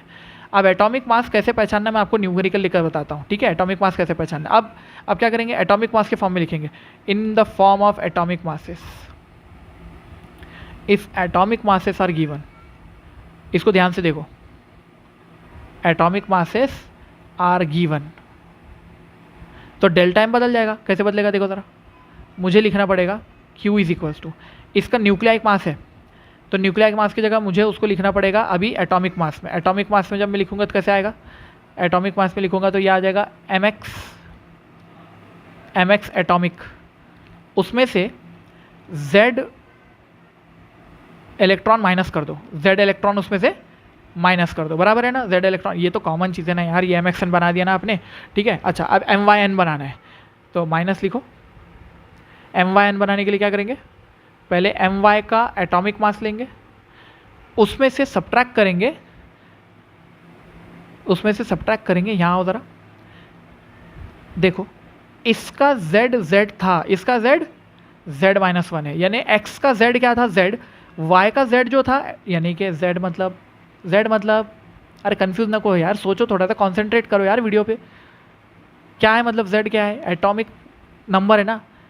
X वाले का एटॉमिक नंबर Z था, Y वाले का एटॉमिक नंबर Z -1 होते हैं, तो इसमें इलेक्ट्रॉन कितने रहते, इस एटम के अंदर इलेक्ट्रॉन कितने रहते हैं, Z -1 ना, Z -1 इलेक्ट्रॉन होते हैं। एग्जाम्पल के साथ समझ लो उसको, कार्बन है, समझो ये यहाँ पे देखो, ये कार्बन है, ये कार्बन है, कार्बन 6, ठीक है, 12 14 जो भी होगा, उसने एक बीटा निकाल दिया, बीटा प्लस, अगर बीटा प्लस निकाल दिया और वो काय में बन गया, बोरॉन में, अगर वो बोरॉन में आ गया तो बोरॉन में आ गया तो ये इलेक्ट्रॉन नंबर कितने हुए, इसके पास इलेक्ट्रॉन कितने, प्रोटॉन कितने, प्रोटॉन और इलेक्ट्रॉन 5 है ना, 5 इलेक्ट्रॉन 5 प्रोटॉन, इलेक्ट्रॉन कहाँ है, ऑर्बिट के बाहर, समझे, ऐसा है। तो बस उसी को यहाँ लिख दो, यहाँ लिखते हैं, तो यहाँ पे हो जाएगा आपका Z -1, ये हो गया atomic number into mass of electron, ये मास ऑफ इलेक्ट्रॉन है, हर जगह मास ऑफ इलेक्ट्रॉन को एम माइनस लिखूंगा मैं, एम माइनस, या मास ऑफ इलेक्ट्रॉन जाने दो, पॉजिट्रॉन रहेगा तो अपन देखते हैं, बताता हूँ आपको क्या लिखने का, तो उसको माइनस, अब ये पॉजिट्रॉन का मास, तो इसको लिखेंगे प्लस के साथ, पॉजिट्रॉन का मास, बाहर C²। चलो ब्रैकेट ओपन करते हैं और बताता हूँ आपको ये क्या बनने वाला है। यही तो देखने वाली बात है यहाँ पर, mass X atomic minus Z M electron का mass minus mass of Y atomic, इसको minus ZME, Z mass of electron, minus minus plus mass of electron, ठीक है, माइनस मास ऑफ पॉजिट्रॉन, ऐसे हो जाएगा ना। अब मासेस का है तो माइनस प्लस लिखने की ज़रूरत है क्या अपने को, मासेस तो सेम रहते हैं ना, इसलिए एम ही लिख दो, सिर्फ उसको एम ही लिख दो, चलेगा, ठीक है ना, क्योंकि मासेस को माइनस प्लस से क्या फ़र्क पड़ता है भाई, पॉजिट्रॉन हो कि इलेक्ट्रॉन हो, मास तो सेम है ना दोनों का, समझे। अच्छा अब ओपन करो, अभी पूरा ब्रैकेट ओपन कर दो, ये तो ये हो जाएगा MX से माइनस ZME, है ना, Z times ME minus MYA minus minus plus ZME, फिर माइनस ME और ये माइनस ME। ओ हो, क्या बात है, क्या बात है, क्या बात है, बहुत सही, बहुत सही, अरे बहुत सही। कैसे लिखेंगे आप equation, MX atomic minus MYA atomic minus 2ME, यही है वो फंडा जो कि समझ में नहीं आता है, कॉन्सेप्ट नहीं मालूम रहा तो ये फंडा बढ़िया समझ में आता है, ठीक है। तो ये हो जाएगा, देखो ये हो गया फॉर्मूला आपका, इन टर्म्स ऑफ क्या लिखेंगे इसको, if in terms of mass बोल दो, जान दो, in terms of mass, atomic masses, in terms of atomic masses. Nuclear mass के फॉर्म में क्या था? न्यूक्लियर मास के फॉर्म में ये था formula, mxn minus my minus me, कुछ भी ई बोलो, सिर्फ me इंटू सी स्क्वायर। और अगर उसको एटॉमिक फॉर्म में लिखे तो mxa minus my minus 2me। देखिए 2 आ गया, ये 2 कहाँ से आया? ये यहाँ से आया। देखो ज़रा इक्वेशन को देखो, दोबारा ध्यान से देखो, माइनस प्लस की गलती कोई नहीं हुई है, सब एकदम करेक्ट लिखा हुआ है यहाँ पर। समझ लो, पूरा अच्छे से समझ के ले लो इसको। इस तरह से यहाँ पे 2 आया है, 2me आया है। तो अगर हम साइड बाय साइड अगर देखने की कोशिश करें अगर, तो इलेक्ट्रॉन और पॉजिट्रॉन दोनों के फॉर्मूले के अंदर में, इलेक्ट्रॉन और पॉजिट्रॉन दोनों के केस में अगर समझने की कोशिश करें तो क्या आएगा? देखो ये साइड बाय साइड कंपैरिजन है दोनों का, बीटा माइनस डी के और बीटा प्लस डी के। क्यू की वैल्यू दोनों में in terms of nuclear mass same है। देखो न्यूक्लियर मास में देखो mx minus my minus me, mx minus my minus me दोनों में सेम है। लेकिन in terms of atomic mass के अंदर में बीटा माइनस डी के में ये फॉर्मूला है और बीटा प्लस डी के में ये फॉर्मूला है। बस इतना फ़र्क आपको याद रहना चाहिए, ठीक है? अगर ये समझ गया तो बहुत बड़ी बात आपको समझ में आ गई है। चलो इसके ऊपर एक न्यूमेरिकल बताता हूँ और एग्जाम्पल बताता हूँ। और नंबर ऑफ अल्फा पार्टिकल जो हमने निकाला था, वैसे ही हम जो है तो नंबर ऑफ बीटा पार्टिकल भी निकालते हैं। कितने नंबर ऑफ बीटा पार्टिकल कितने थे, यानी कि कितने निकले बीटा पार्टिकल। तो देखो ज़रा बीटा पार्टिकल का नंबर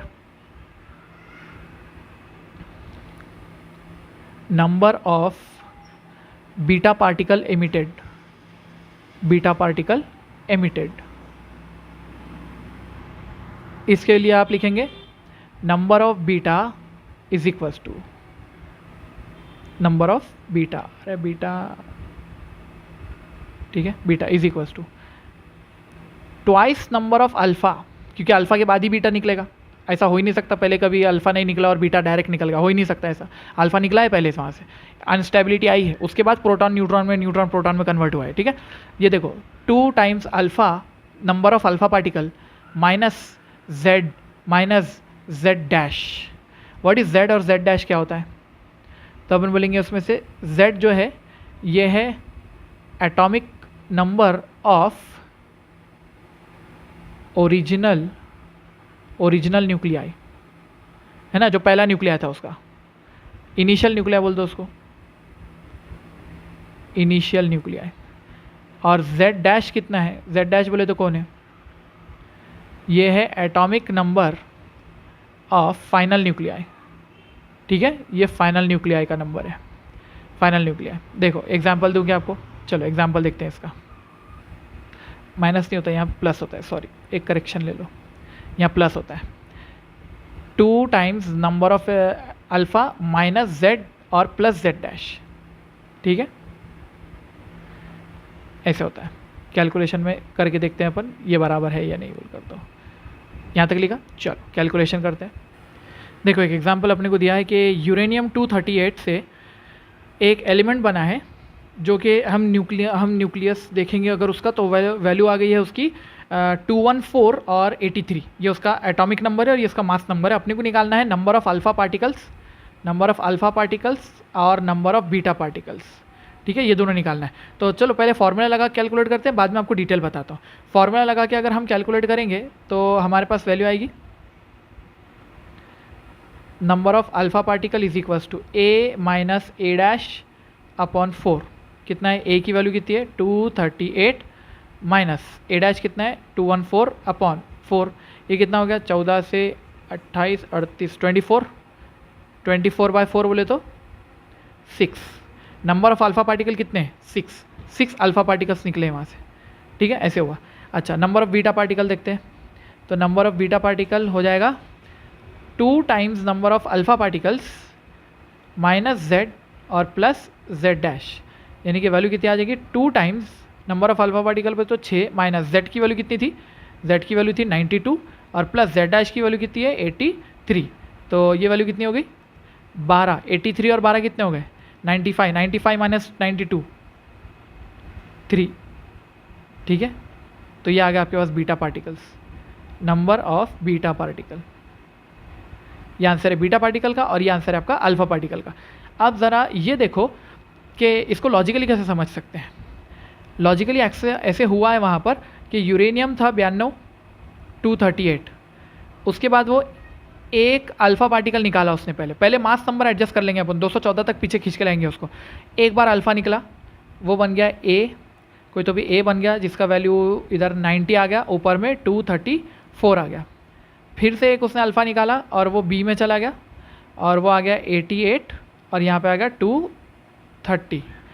फिर एक और उसने अल्फ़ा पार्टिकल निकाला, तीसरा अल्फ़ा पार्टिकल, ये आ गया 86 और ऊपर आ गया 226। एक और अल्फ़ा पार्टिकल निकाला तो वो आ गया 222 और नीचे आ गया 86 के बाद 84। ठीक है, एक और अल्फ़ा पार्टिकल निकाला और वो बन गया ई वाला 218 है ना, और नीचे बन गया 82। एक और अल्फ़ा पार्टिकल निकाला और वो बन गया फाइनल वाला हमारा, जिसके वैल्यू है 214 और नीचे आ गया 80। बस 214 ऊपर का मिल गया ना नंबर, यहाँ लॉक कर दो। यहाँ पे अल्फ़ा पार्टिकल खत्म, अब अल्फ़ा निकलना खत्म हो गया। 1 2 3 4 5 6 अल्फ़ा निकल गए, बराबर है कि नहीं, है ना। अब नीचे वाले नंबर को एडजस्ट करना है, नीचे वाला नंबर एडजस्ट करना है। मतलब देखो अपना फाइनल आंसर क्या है, अपना फाइनल आंसर है 83। अपना 83 है, मतलब z क्या हुआ, प्लस। z प्लस हुआ, कौन से केस में होता है z प्लस? z प्लस होता है बीटा नेगेटिव निकलने में। तो बीटा नेगेटिव निकला है कि नहीं, बीटा नेगेटिव निकला तो z प्लस हुआ, तो अपन बोलेंगे फिर ये हुआ होगा f के बाद में, ये f के बाद में g बन जाएगा, आइसोटोप रहेगा उसका, वो आइसो बार बोलेंगे उसको, g बन जाएगा, ये 214 ही रहेगा, नीचे 81 हो जाएगा, है ना। z plus 1 beta minus D के ना, है कि नहीं, बीटा माइनस डी के में z प्लस 1 होता है।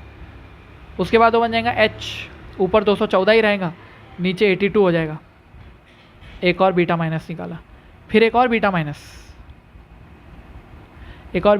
तो उसके बाद बन गया i और वो बन गया 83 और ऊपर बन गया 214। देखो ये है फाइनल वाला।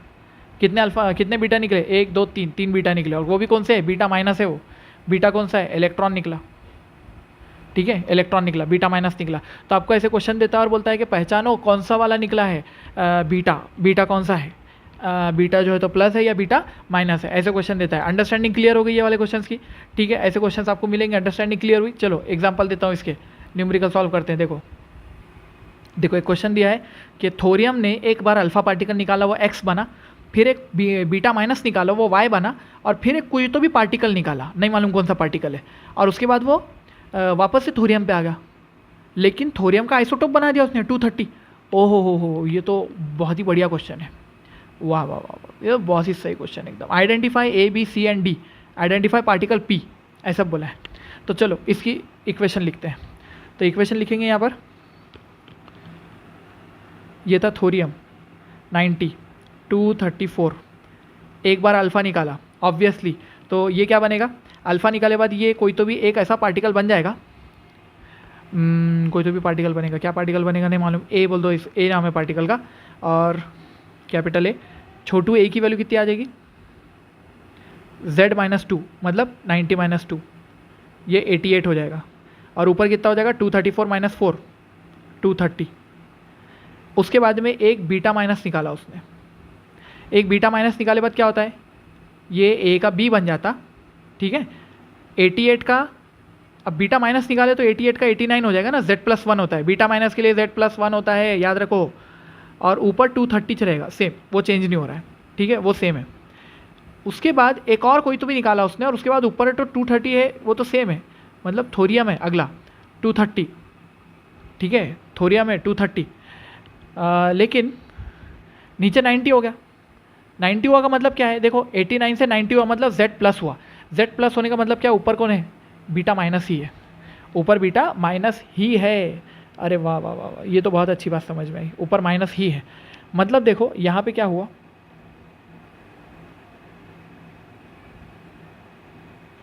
यहाँ पर z+1 हुआ, z+1 होकर इधर आया वो। ठीक है, यहाँ पे क्या हुआ था, z-2 हुआ था, ये इधर चले गए थे, a-4 हुआ था, ये इधर आ गए थे, इधर z+1 हुआ और इधर z+1 हुआ अगेन। ठीक है, यानी कि बीटा माइनस निकला। तो अपन ने p को तो पहचान लिए, हम बोलेंगे कि p particle, p is beta minus, P is beta minus, ठीक है, यानी कि इलेक्ट्रॉन है वो तो अपन ने उसको देखकर पहचान लिया। अरे पहचाने कि नहीं, देखकर पहचान लिया ना उसको, ओके, इलेक्ट्रॉन है। अब अपने को निकालने का है वैल्यूज़, ये किसकी वैल्यू, ये सबसे पहले ए है, अपन ने बोल दिया ए इज इक्वल्स टू कितना निकाले अपन ने, A is equals to 88, B is equals to 230, ठीक है। सी पूछा था, ये सी है, देखो ये सी है आपका, ये था ए, ये है बी, ये है सी, ये है डी और ये है पी, पार्टिकल पी, ठीक है। तो सी कितना है 89 और डी कितना है 230 और पार्टिकल पी कौन है, पार्टिकल पी है हमारा बीटा माइनस, ठीक है। पार्टिकल कौन है, बीटा माइनस। अरे समझिए ना बात, ओके, बीटा माइनस, बस यही बात आपको याद रखना है, समझ गया सब। ये क्वेश्चन में दिया थोरियम से बिस्मथ में आए आप 214 83, ये क्वेश्चन ऑलरेडी मैं ले चुका हूँ ना, है ना, अभी ऊपर जो लिया था मैंने यही क्वेश्चन था, वो थोड़ा सा अलग है, थोड़ा सा अलग है, मैंने यूरेनियम से लाया था, है ना, ये थोरियम से लेके आ रहा है। तो कैलकुलेट करो इसके अंदर में, नंबर ऑफ अल्फ़ा निकालो और नंबर ऑफ बीटा निकालो, दोनों तरह से निकालो, फुल जो है तो एनालिसिस करके भी निकाल कर देखो, वेरीफाई करके देखो सही है क्या। तो बीटा प्लस पे भी क्वेश्चन आ गया, देखो यूरेनियम से आप एक बार अल्फ़ा निकालो, कोई तो बनेगा, फिर एक बीटा भी निकालो और उसके बाद में आप जो है तो ये एक्स में आ जाते हो, कौन है। तो यहाँ पे देखेंगे अपन एग्जांपल लिखेंगे इसका, तो ये हो गया 92, ये हो गया 238, एक अल्फ़ा निकाल दो, एक अल्फ़ा निकाले बाद ये क्या बचेगा, ये बचेगा आर्बिट्रेरी कुछ भी ले लो इसको, क्या बोल देते, ए बोल दो, अल्फ़ा निकाले बाद ये हो गया 90 और ऊपर कितना 234 है ना, 4 माइनस करने का 234, फिर एक निकालो बीटा प्लस, अब बीटा प्लस निकलेगा, बीटा प्लस निकला तो z क्या होता है, z माइनस 1 होता है, z माइनस 1 होगा यहाँ पर, ठीक है, z माइनस 1 होता है, तो इसमें से z माइनस 1 करो, 90 में से एक माइनस करो 89, तो ये x बन जाएगा 89 और ये ऊपर में आ जाएगा 234, सेम 234, a और b की वैल्यू, तो यही तो है, a इज इक्वल्स टू 89 और b इज इक्वल्स टू 234, ठीक है, ऐसा है ये केस। बस यही तो निकालना था, ए और बी की वैल्यू निकालनी थी, यहाँ से अपन ऐसे तो देख के निकाल लेने का सिर्फ, ठीक है, देख के ही समझ में आ जाता है वो। इसमें देखो एक्स ए बी था, एक्स ए बी था, अपने को नहीं मालूम एक्स ए बी कितना है, नहीं मालूम, समझो इसकी वैल्यू होगी जेड और इसकी वैल्यू होगी ए, है ना। उसके बाद में निकला एक बीटा माइनस हुआ, एक बीटा माइनस होता है तो z क्या होता है, z प्लस 1 हो जाता है, z प्लस 1 हो जाता है, तो यहाँ पे क्या आएगा आपके पास में, यहाँ पे आपके पास में समझो a आ गया और बीच में इंटरमीडिएट किसको भी ले लो ना, a b c d x y z कुछ भी, तो a आ गया और a की वैल्यू आपके पास में हो जाएगी z प्लस 1, z प्लस 1, तो मैं यहाँ पे लिख देता हूँ z प्लस 1 और ऊपर a एज इट इज़, ठीक है, a एज इट इज़, इसको k ले लो, चलो ठीक है, अब अच्छा दिख रहा। फिर वहाँ से बन रहा है वो एक अल्फ़ा निकाला उसने और अल्फ़ा निकालने के बाद में वो बन जाता है y में और y बन जाता है ऊपर 215, तो हम बोलेंगे कि ये एक्चुअली a माइनस 4 होना चाहिए और यहाँ पर क्योंकि उसने बीटा माइनस निकाला, सॉरी यहाँ पे है ना, हम अभी c पे है अभी, अच्छा तो ये c है नीचे का, तो ये क्या हो जाएगा, एक अल्फ़ा पार्टिकल निकाला, अल्फ़ा पार्टिकल निकाले तो क्या होता है, z माइनस 2 होता है, यानी हम लिखेंगे z प्लस 1, ये यहाँ का z है, यहाँ का z है, इसमें से माइनस 2 होना है, इसमें से माइनस 2 हो रहा है, ठीक है, ऐसा है। तो मैं इक्वेशन कैसे लिखूंगा, देखो इक्वेशन में लिखूंगा कि a minus 4 is equals to 215, यानी कि a इज इक्वल्स टू 219, ठीक है, 219 है वो, ठीक है। इसकी वैल्यू एक्चुअली मतलब यहाँ से जो आ रहे हैं ना अपन, ये वाला जो k की वैल्यू थी, ये था, ये जो फर्स्ट वाला है हमारा, इसकी वैल्यू कितनी है 219, इसकी वैल्यू 219 है। अच्छा इसकी वैल्यू देखो यहाँ पर, तो हम बोलेंगे z प्लस 1 माइनस 2, यानी कि z minus 1 is equal to C, z minus 1 is equal to C है वो, ठीक है। और उसके बाद जब आप आगे गए तो आगे जाने के बाद आपने बीटा माइनस करे, बीटा माइनस करे बाद z क्या होता है, z प्लस 1 हो जाता है, z प्लस 1 हुआ और z प्लस 1 होने के बाद आपके पास वैल्यू बची 110 और ऊपर d है और नीचे 110, तो d की वैल्यू भी जो आने वाली है वो ये a माइनस 4 ही आने वाली है, a माइनस 4, यानी कि a माइनस 4 मतलब 215, ये तो सेम आएगा ना, यहाँ से 215 का 215 ही रहेगा, वो 215 ही रहेगा। अब बचा ये वाला केस, यहाँ पे क्या था, ये था इसका वैल्यू अगर लिख दूँ मैं तो z माइनस 1 है ये एक्चुअली, यहाँ पर गया तो ये z+1 हो गया, तो अपन लिखेंगे इसको z-1 और उसमें +1 करो, तो ये एक्चुअली z पे वापस आ गया। तो मतलब एक्चुअली 110, z की वैल्यू 110 है। तो फाइनल हमारा आंसर क्या हुआ, ये z बोले तो 110 है। तो फाइनली आंसर निकाल सकते हैं हम, ABCD क्या है, तो A और B क्या है हमारे पास में, तो हम लिखेंगे आंसर होगा A = z के बराबर यानी 110, B = 219, C = 215, नहीं सॉरी कितना, z-1 है ना, z की वैल्यू कितनी है 110 - 1 109, और D = 215। ये फाइनल आंसर है उसका। ठीक है, चेक कर लो, अच्छे से देख लो, लॉजिकल है, लॉजिकल भी आप कर लेते हो समझ में आ जाता है, फॉर्मूले की ज़रूरत नहीं है लगाने की, लॉजिकली समझ जाते हो तो आसान है। देखो जो लास्ट है हमारा पॉइंट कि कौन सा डीके होता है, गामा डीके होता है। ठीक है, अब गामा डीके जो है ना, ये ऐसा कोई पार्टिकल नहीं है। ठीक है, ये ऐसा कोई पार्टिकल नहीं होता है। इसमें क्या होता है, एक एटम होता है, एक न्यूक्लियाई है, ZA नाम होता है उसका, एक न्यूक्लियाई है, और उसमें से ये न्यूक्लियाई जो है ना, ये इसको स्टार मार्क करेंगे अपन, स्टार मार्क्ड होता है ये। ठीक है, ये न्यूक्लियाई, और ये न्यूक्लियाई जो है फिर यहाँ पर ग्राउंड स्टेट में आ जाता है। वही रहता है, न्यूक्लियाई तो सेम रहता है, न्यूक्लियाई सेम रहता है, ZA भी सेम रहता है, कोई चेंज नहीं होगा, प्लस गामा रेज निकल जाएगी, बस गामा रेज निकल जाएगी, न्यूक्लियाई सेम रहेगा। न्यूक्लियाई सेम रहेगा, इसका समझो एग्जाम्पल अगर मैं आपको बताऊँ तो समझ लो, आपको ऐसा बोला मैंने कि फॉर एग्जाम्पल एक बोरॉन है 512, अगर वो किसी तरह से कन्वर्ट हुआ है Z+1 यानी कि एक बीटा निकाला होगा उसने, बीटा माइनस निकला उसमें से, एक बीटा माइनस निकला उसमें से, तो क्या हो जाएगा, ये 612 बन जाएगा कार्बन। ठीक है, ये कार्बन, लेकिन ये कार्बन जो है ना, ये एक्साइटेड स्टेट में चला जाता है। तो इसने निकाला है एक बीटा माइनस, बीटा माइनस को क्या लिखता है अपन, इलेक्ट्रॉन, और प्लस एंटी न्यूट्रिनो। ठीक है, अब क्या हो गया, ये जो C है ना, ये आपका C जो है ये चला जाता है एक्साइटेड स्टेट में। तो फिर हम क्या बोलते हैं उसको, कि वो जो 612 का एक्साइटेड स्टेट है उससे ग्राउंड स्टेट में आ जाता है, ग्राउंड स्टेट में आ जाता है एक गामा रेडिएशन निकाल कर। ठीक है, तो यहाँ पे अपन स्टार मार्क को लिखेंगे। स्टार मार्क क्या है, स्टार मार्क बोले तो excited state, excited state of nucleus, nucleus का एक्साइटेड स्टेट है, प्लीज़ गड़बड़ नहीं करना है इसको, एटॉमिक वाली जो एक्साइटेड स्टेट है ना वो नहीं समझना, कौन से वो ऑर्बिट जो थे आपके पास, तो first orbit, second orbit, third orbit, ये वो नहीं है, ये एटॉमिक नहीं है, ये न्यूक्लियाई है। ये न्यूक्लियस अपने एक्साइटेड स्टेट में अटक जाता है, न्यूक्लियस का भी एक एक्साइटेड स्टेट होता है। ठीक है, याद रख लो। तो ये इसका एक्साइटेड स्टेट है, ये एक्साइटेड स्टेट है। जब वो एक्साइटेड स्टेट में हो जाता है तो एक्साइटेड स्टेट से ग्राउंड स्टेट में आने के लिए अपने आप को चेंज करता है। ग्राउंड स्टेट में आने के लिए क्या करता है, गामा रेडिएशन निकालता है। ठीक है, गामा रेडिएशन निकालता है एक्साइटेड स्टेट से ग्राउंड में आने के लिए। तो समझो एक प्रोसेस है, यही वाला जो अपन ने बोरॉन का लिया है। तो बोरॉन के प्रोसेस में हुआ क्या, देखो ज़रा इस एग्जाम्पल में हुआ क्या, ये है बोरॉन 512। ठीक है, बोरॉन 512। तो ये क्या करता है, एक बीटा माइनस निकालेगा। देखो ज़रा, इसने एक बीटा माइनस को इमिट किया, बीटा माइनस इमिट करने के बाद ये आपके एक्साइटेड स्टेट में आगे फंस गया।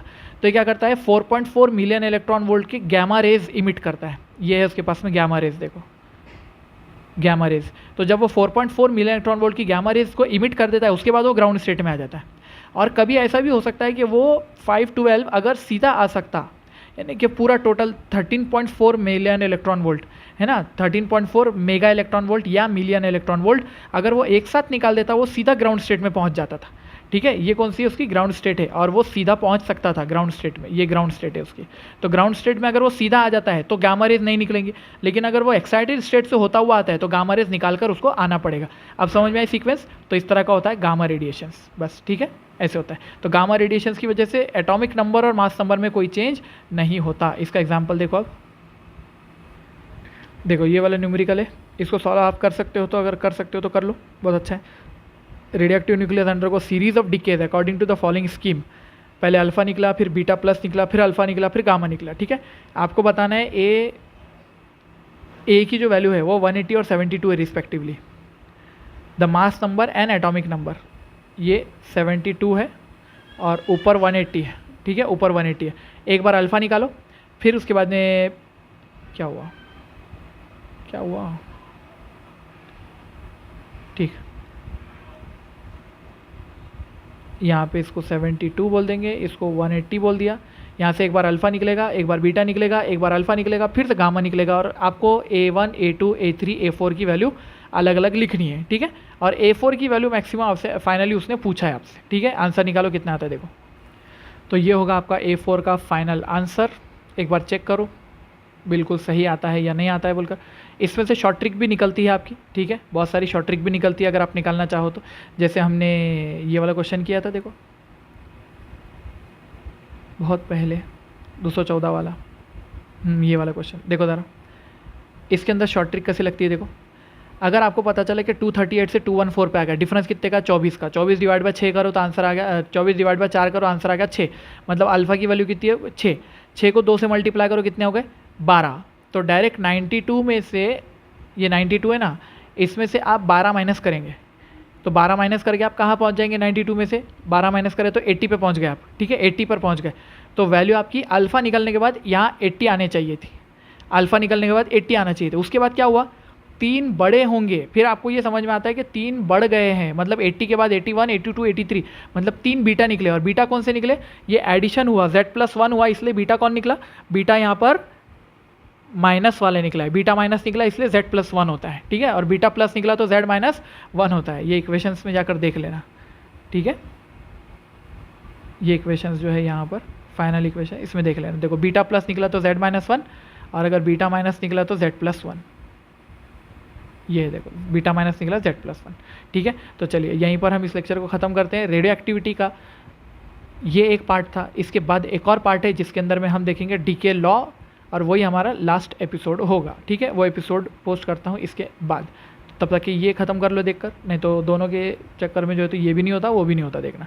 तो पहले इसको देख लो और उसके बाद में फिर बनाता हूँ तब तक के आपका नेक्स्ट वाला एपिसोड, और वो नेक्स्ट वाला एपिसोड भी आपको मिल जाएगा। तब तक आपको ये देखकर ख़त्म करना है कंपलसरीली, ये ख़त्म कर लो पूरा देखकर, और उसके बाद में आपको नेक्स्ट एपिसोड आएगा रेडियो एक्टिव डीके लॉ, और डीके लॉ को कैसा सॉल्व करते हैं उस क्वेश्चन तो रह ही गया ना, जिसके लिए सारा इतना डिटेल में पढ़ा है, इतना डेप्थ में जाकर पढ़ा है, वो ये क्वेश्चन है, वो AIPMT 2008 का क्वेश्चन है, ठीक है। और इसमें देखो क्या दिया है, radionuclide carbon 11 decays by beta plus emission, right, symbolically this decay process, इस डीके प्रोसेस को पहले लिखो। तो हम इस डीके प्रोसेस को लिखते हैं और ये हमारे लिए अब आसान हो जाता है क्वेश्चन सॉल्व करना। हम पहले लिखेंगे इसको C611, यहाँ से वो डीके हुआ बीटा प्लस में, बीटा प्लस मतलब क्या होता है, Z-1 होने वाला है, Z-1 होगा तो एक आई में चला जाएगा, बीटा प्लस निकला है तो Z-1 हुआ, ये बोरॉन में चला जाएगा, बोरॉन 511, ठीक है, 11 तो चेंज नहीं होता ना। इसके साथ में निकलता है एक पॉजिट्रॉन, यानी कि इसको बीटा प्लस बोलते हैं, पॉजिट्रॉन, ठीक है, और प्लस निकलता है न्यूट्रिनो, प्लस एनर्जी निकलती है, ठीक है, प्लस एनर्जी निकलती है। अब अपने को निकालना है एनर्जी। अब यहाँ जो ये मासेस दिए हुए ना, ये कौन से मासेस हैं, ये एटॉमिक मासेस है,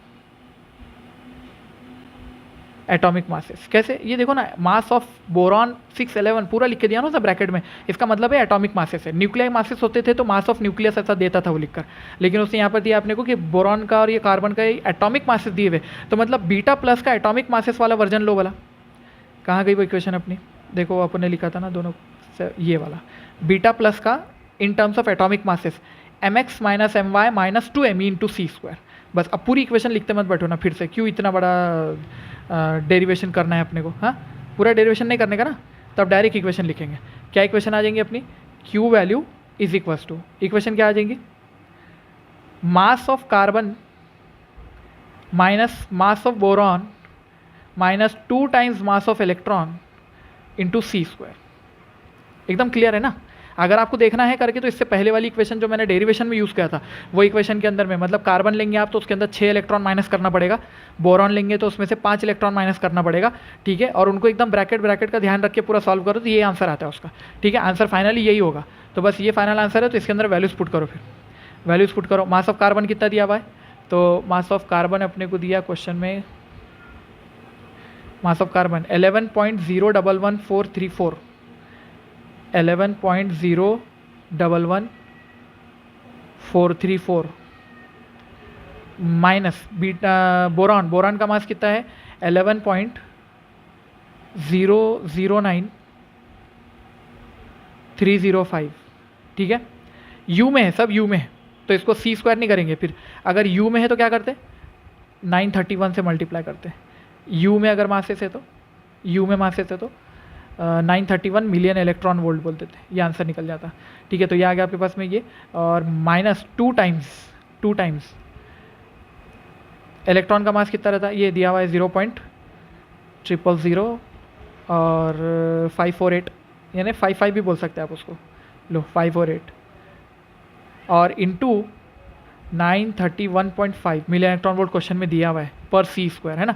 तो एक सी स्क्वायर की जगह पे ये आ जाएगा आपके पास में, ये लिख दिया अपन ने, इसको कैलकुलेट करते हैं और इसका आंसर आएगा आपके पास में Q इज इक्वल टू, तो ये इसका आंसर आता है। देखो ये कैलकुलेशन किया अपन ने 0.001033 आता है, ये सबका कैलकुलेशन किया तो इंटू 931.5 मिलियन इलेक्ट्रॉन वोल्ट, तो आंसर आता है Q is equal to 0.962 million electron volt, और ये इसका सही आंसर है, ठीक है। ये AIBMD का क्वेश्चन है और ये जल्दी हो जाता है, लेकिन जब ये हमको फॉर्मूला ये वाला पता होगा तब, ठीक है ना, ये वाला फॉर्मूला पता होगा तभी ये क्वेश्चन सॉल्व हो सकता है, नहीं तो ये प्रॉब्लम है, ठीक है। पूरा लॉजिक आप सीख चुके हैं इसका, कि बीटा प्लस कब से आया, बीटा माइनस कैसे आया, उसके अंदर क्यू की वैल्यूज़ कैसे आई और कैसे इस को सॉल्व करते हैं, ठीक है। तो यहाँ तक के था हमारा आज का लेक्चर, ठीक है। Thank you.